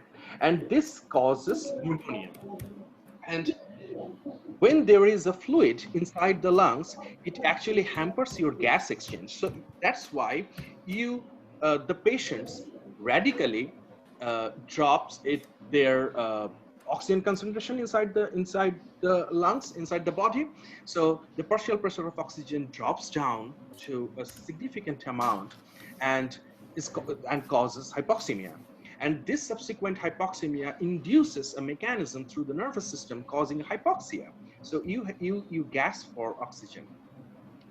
And as this inflammation goes on further, it keeps on growing because it is very difficult for the alveoli to push those fluid back to the adjacent vasculature. So the one way is, so it is very easy to get it from here to there, but it requires an enormous amount of effort, enormous amount of pressure to get this fluid back to the vasculature. Now, here you actually require a positive airway pressure, and that's the ventilator does. So when you admit a patient into an ICU, the patient is on ventilation. So the ventilator provides a positive pressure on your alveoli. So this positive pressure does two major things. One, it opens up some alveoli, which in normal condition, which are not recruited. So it is quite possible that in normal situation, not all the alveoli are opened. So there may be some alveoli that do not take part in gas exchange in normal condition. So they remain closed. So the ventilator does provide a positive pressure to open up those alveoli and to recruit them to allow them to take part in the gas exchange. And also it gives a positive pressure on the alveolar sac to push back those fluid from the alveolar lumen back to the vessel. There are some very interesting features that have come up recently in the COVID ARDS cases. So let me tell you a little bit more. We really don't know how the COVID ARDS patients are, whether they are similar to the classical ARDS patients or not. We are gathering data. We are getting every day new information, and I have just tried to summarize a little bit from some recent published interesting studies. So there is a study published just a couple of days back in one of the most premier respiratory journals, in the American Journal of Respiratory and Critical Care Medicine. They say that they have taken 30 patients in each group. So 30 patients with COVID infection, they have developed ARDS, and they retrospectively studied some ARDS patients which did not have any COVID infection. So what they found is that there is no difference between this PF ratio. So the PF ratio is almost the same in both cases. But what is interesting over here is that the percentages of ARDS, this developing severe ARDS, is very high among these COVID patients. So, but you have to remember that this number is very small. And here, most of the patients do not develop severe ARDS as compared to caused by other factors. So the bottom line is, COVID patients, they obviously develop ARDS, but the chance of getting severe ARDS is way low than ARDS caused by some other factors. So we are not very sure whether the SARS-CoV-2 virus gives us some sort of protective mechanism or what. We have really no idea. And also, what we see is that in some cases, the recruitability of this non-participating alveoli is very easy in COVID patients, which means if you admit a COVID ARDS patient on ventilation, the ventilator can easily recruit more alveoli to open up than the classical ARDS patients, which actually benefits this COVID ARDS patients. Because if you have more recruitability, that means you have a higher probability to recover from this ARDS. So this actually gives a little bit of benefit. And we are seeing this sort of events every now and then in particularly in India, although there are no such reports, but since I work with many Indian clinicians, I get to know that the Indian COVID patients, when they are put on ventilation, they recover faster. Of course, there are mortality, but compared to other countries, they recover faster. Although we really don't know why this happens. So this is a very interesting fact, and this is, if you take the probability of recruitment of these alveoli. So when you put on ventilation, what happens? You start recruiting a number of alveoli, and this actually is associated with your compliance. So if you are more compliant, if your lung is more compliant, if your lung is more flexible, more elastic, you are supposed to recruit many alveoli very instantaneously. But what happens here, if you just see the red dots, that high recruitment is somehow associated with high just a second, with your high compliance. So this is quite a linear relationship. This relationship is quite linear. So if you see the red dots, if you recruit more number of alveoli, you're supposed to develop a high compliance, right? But the problem is that when you have low recruitment, so although it seems that there is no such relation, but when I studied the data, it seemed that you start this sort of linear relationship up to a certain days, for example, up to 10 days. So you start developing a good compliance, you start having recruitability, and then this starts falling down.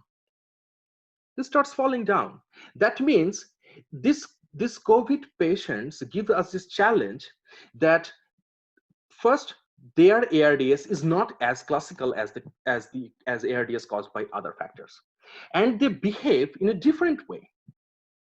So we are not very sure what happens inside the lungs. We know that there are certain sort of immunological manifestation, but the physiological manifestation or the clinical manifestation, we are not very sure about that. So we're still learning. And so there are some classical difference between this COVID-related ARDS and non-COVID-related ARDS. So what we know is that the COVID-related ARDS is mainly affecting the respiratory system, and it starts with the alveolar epithelial cells. But the point is that as you know, that many of the patients remain asymptomatic, and that's the biggest challenge, because those asymptomatic patients, they silently develop hypoxia, they silently develop ARDS in a prolonged day. So it is not very acute. They do not develop acute respiratory distress in 8 to 12 days like the classical ARDS, develop over a period of month. And the situation becomes abruptly critical. And also, if you see the clinical feature of ARDS, if you compare the clinical feature of ARDS with COVID ARDS and ARDS caused by other factors, it's massively different. So the clinical pictures, the radiological imagings, they are so diverse that it becomes very difficult to point at whether there is actually ARDS or not, although the patients are showing clinical symptoms of ARDS. So this becomes very difficult. So we are yet to understand what happens after a patient is infected by this virus. So when the virus goes inside the lungs, there's a lot of harm on the alveolar epithelial cells, triggers a lot of immune modulators, but we are not very sure what exactly is happening. So I'll just take a little bit of time just to tell you one thing, that what we see is that when we talk about the positive end expiratory pressure, that is the pressure given by the ventilator when the patients start exhaling to support the alveoli so that the alveoli do not collapse all of a sudden.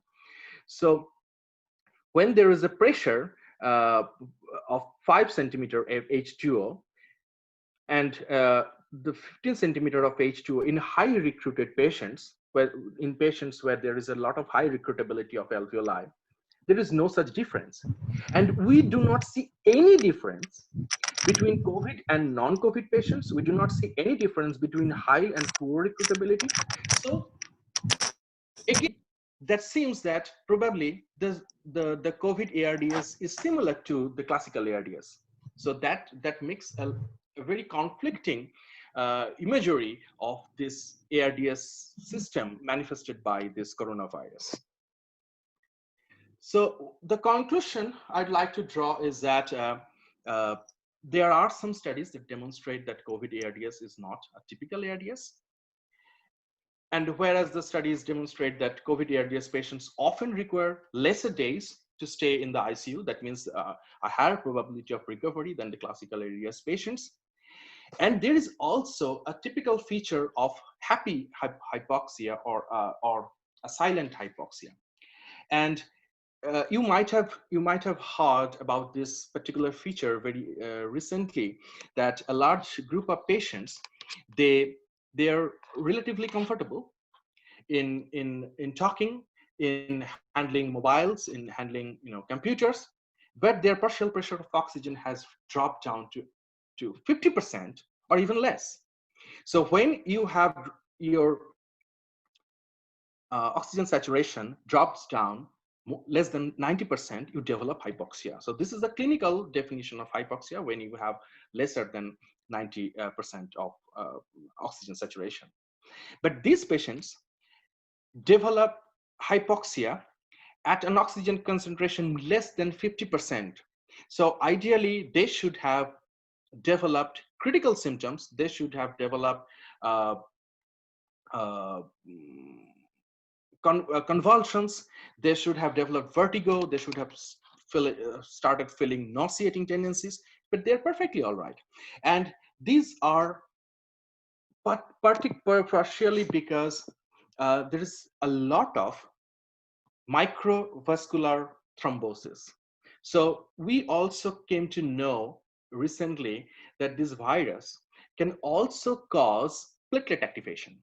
We are not very sure how they do that, but we came to know that this virus also activates the platelets, and those platelets causes thrombosis in microvasculature. So actually what happens when you have those blood do not take part in gas exchange, so that becomes stagnant over there. So it reduces the chance of more oxygenation and increases a particular physiological condition called the shunt fraction. And so your area available for oxygen diffusion becomes less. And that's why this patients start developing hypoxia. So this silent type of hypoxia is also because of this thrombosis developed in these the small capillaries inside the lungs. So there are a lot of complicated mechanisms. There are a lot of complicated manifestations. We are continuously learning, but unfortunately, because of this ethics issues, because of the clinical robustness, we have a lot of information, but most of the clinicians are busy in handling the patients. We have not got that much information that we should have actually भाई मेरे achieved. पे काम है और भी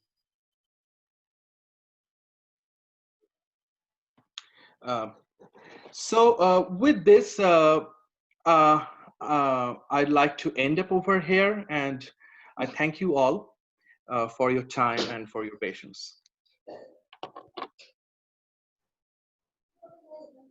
Dr. Moitra, could you kindly switch on your video? Yeah. It would be good to interact that way. Dr. Subhabrata Moitra, thank you so much. Such a wonderful presentation.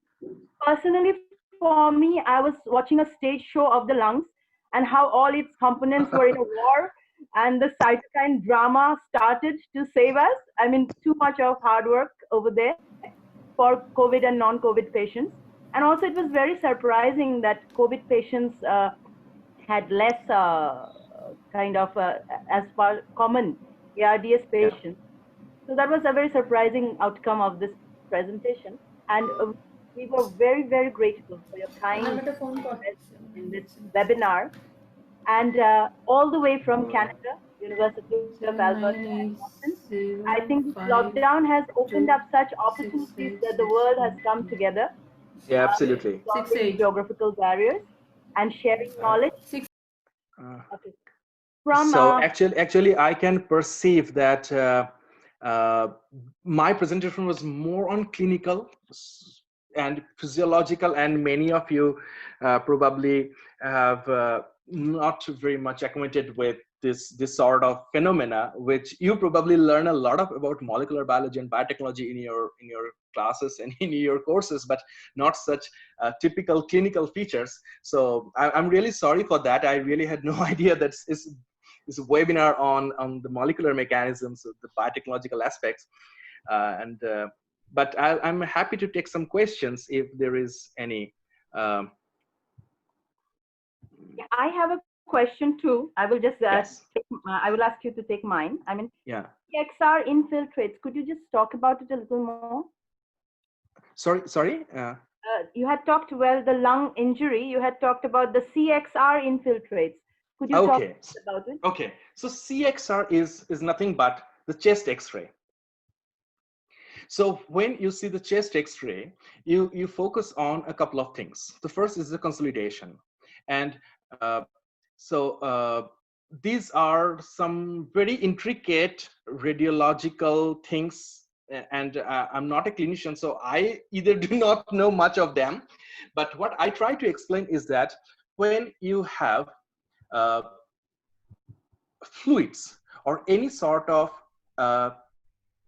things that is opaque, right? So when you see, have you ever seen a chest X-ray or a CT scan? So if you see the CT scan, chest CT scan, you see that the main portion of the CT scan is black. So the lungs is black, and the surrounding, the fibrous tissues or the bones and everything is white. So when there is air, the lung seems black. And when there is some sort of fluid, masses, tissues in which the X-ray cannot pass, it becomes opaque. So you look into these opacities, and when you have a lot of opacities in the periphery of your CT scan, that means there is a lot of consolidation, there is a lot of fluid or a lot of fibrous tissues that actually invade into your lungs, which is not normal. So you look into the consolidation, you look into the opacities, which is also known as the ground glass opacities. And based on that, you make an initial diagnosis whether there is any problem of collapsing of the lungs, if there is any liquid inside the lungs. So these are the typical features you actually see through an X-ray or through an HRCT film. Thank you. Actually, I think due to connectivity, I cannot see in my chat box many of the questions that are coming up. If you could see, sir, I'm not being able to. I don't know. Can I take the liberty of another question? Yeah, sure, absolutely. When you were talking about the leakage in the arteries during the lung injury fight that's going on, the cytokine storm, how does it react in terms of age group? Well, fantastic question. There are a lot of factors going on. So first, when you are aged, your arteries, all in all parts of the body become stiff, right? So it loses the elasticity. So when the arteries, the arterial wall loses the elasticity, it becomes more fragile to break down. So in the higher age group, it is quite possible that the leakage is always one way. That means if you have developed infection, if you have developed this sort of inflammation, the fluid can cross the endothelial barrier and can enter the lungs, but it becomes very difficult to put on the patient onto ventilation and push that fluid back to the lungs, because from the lungs to the vasculature, because the vasculature membrane, the endothelial barrier, has become fragile because it has lost the expandability, it has lost the elasticity. So it has become fragile. And also, if you have some sort of comorbidities, for example, and I got a question from Dr. Shikdar, and yes, this is very important. So the smokers. So what happens to the smokers? There is a continuous degradation of the interalveolar septa. That means you lose the propensity of your lungs to expand. So the expansibility of the lungs get lost somehow. And in the advanced stage, with smoking, with some sorts of other cardiac diseases, with some sort of diabetes or any sort of comorbidities where there is a lot of inflammation going on inside your body, it makes this vascular bed very fragile. So first, the vasculature is prone to leak very often in higher age group, in people with comorbidities, in people with smoking history. And also it becomes tough for the physician to push back the fluid from the alveoli to the vasculature, because the vasculature, the vascular wall has become very fragile, has become leaky and permanent leaky. So it's a continuous going on. So you can also see a number of old age people getting recurrent pneumonia, right? And that's because of this fact that when there is a small infection, small bacterial infection, or some seasonal flu, it triggers of inflammation, it triggers of the cytokine storm.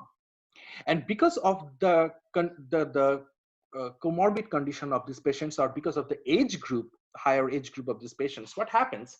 These people develop a rapid surge of inflammation, a rapid surge of leakage of endothelial barrier that pushes the fluid from endothelium to the lungs, and becomes very difficult to get that back into the vasculature. Exactly, sir. We have noticed that often. Many of us have elderly in our house. And Yeah. with this question from Kamlesh, he writes that MALT, malt and dimer IgA have different effects on COVID and other respiratory diseases. It's a question. Does it have different effect on COVID and other respiratory diseases, malt and dimer IgA? You can see it in the chat box also. Kamlesh Chandra Semwal, he has this question: malt and dimer Yeah. IgA different effect on COVID and other respiratory diseases? Yes or no? I'm not very sure about this. You can respond to him over the mail. We'll go to the next. Oh, yeah, sure. Oh, Go to the next question from Dr. Kostav Chakraborti. Yeah. It says that you mentioned about cytokine storm, the most important factor that leads to immunopathogenesis of COVID-19. Do Yeah. you think therapeutics using cytokine cocktail inhibitors, ILB, TNFA, IL-6, will work out for this disease? Refer in the chat. I think so. Although I'm not an immunologist, but I have encountered some interaction with one of my colleagues here, and they have seen that IL-6 inhibitors, it has shown some sort of promise. But I'm not very much sure about the TNF alpha and others. There are a lot of trials going on of the potential cytokine inhibitors, and I think these are quite promising area, but I'm not too sure about this. I'm sorry. Okay, it's okay. We'll delve into this a little more. Maybe in the coming sessions they will get more answers. Yeah. We have another question from Dipanjana Majumdar. She asks, merging of alveoli, is it reversible? Merging of alveoli, is it reversible? No. Okay. Okay, I don't see any more questions right now, but I have a take on this after your presentation. That does the Indian way, or right now the world over, yoga helps in the action of lungs, or does it assists the lungs in fighting COVID-19 and other respiratory diseases? How does it really faces it? I mean, does it stands true from a clinical point of view? It's very difficult to say about that, because we have not witnessed anything in these days. First, yeah, there are a couple of things that we need to understand. First is that this yoga and other meditation mechanisms that actually help our lungs to expand, to constrict in a very efficient way. So one mechanism could be that our lungs those who practice yoga or practice meditation, they might have a There is a healthier lung. connectivity issue here, I think.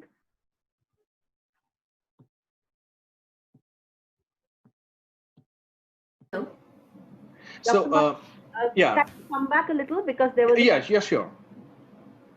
Yeah. So those people who practice yoga and who do not have any other complications, probably they might have a healthier lung. And also, we have seen a demographic change of COVID infection and COVID associated areas, which is very intriguing. And we have some information from Italy that people who live in rural areas, the probability of developing COVID associated ARDS is way lower than who live in urban areas. So there's also some sort of factors like the pollution, the environmental insult, which also take place. So we are not very sure how this works, but of course, I mean, a healthy lung without any smoking or any drug or any other sorts of injury, of course, it can handle the virus way better than an infected or a diseased lung. Exactly. So, but we are not still sure whether there is any clinical benefit in this. One of our students has a question: how dangerous ARDS is in case of children? How is it? Well, that's fantastic question, I say. The answer is a little bit opaque. First, the chance of developing ARDS in children is little, unless there is some congenital abnormalities with the children. So what happens if the child is prematurely born, if there are parental history of smoking, if the mother smoked, drank during the gestational period, and if the mother had allergy or any sort of complications, any sort of drug abuse, it's quite possible that the child will be prematurely born and will also have some congenital lung issues. So if there is such thing, then this is very dangerous for the child. But otherwise, the frequency of developing ARDS in children is not that much acute than the elderly population. So my two answer is that the chance of developing ARDS in children is lower, but those children who has some sort of congenital abnormalities, and if they get infected to COVID-19, if they develop ARDS, it is very dangerous for them. Great. I hope, Oindrila, your question is well answered. And I see another question which comes from some concern that people have. How can cytokine storm be taken care of? Is there any answer to that, Dr. Moitra? Well, I'm really afraid of the fact that I'm not an immunologist. I'm particularly an epidemiologist who does also a little bit work on clinical science, but I'm not the right person to answer these questions. Maybe the previous speaker would be more comfortable with that. Dr. Gupta, are you there? Do you want to answer this? Dr. Sebanti Gupta, are you there? Okay, we will find out. I'm so glad that all the participants are putting in so many questions, and yep. Please be rest assured, we will get back to you. And I'm so sure that in the coming days of the webinar, it's a 3-day international webinar series. So we are going to get a lot of questions answered, and a lot more knowledge about the whole COVID-19 pandemic that we are facing right now.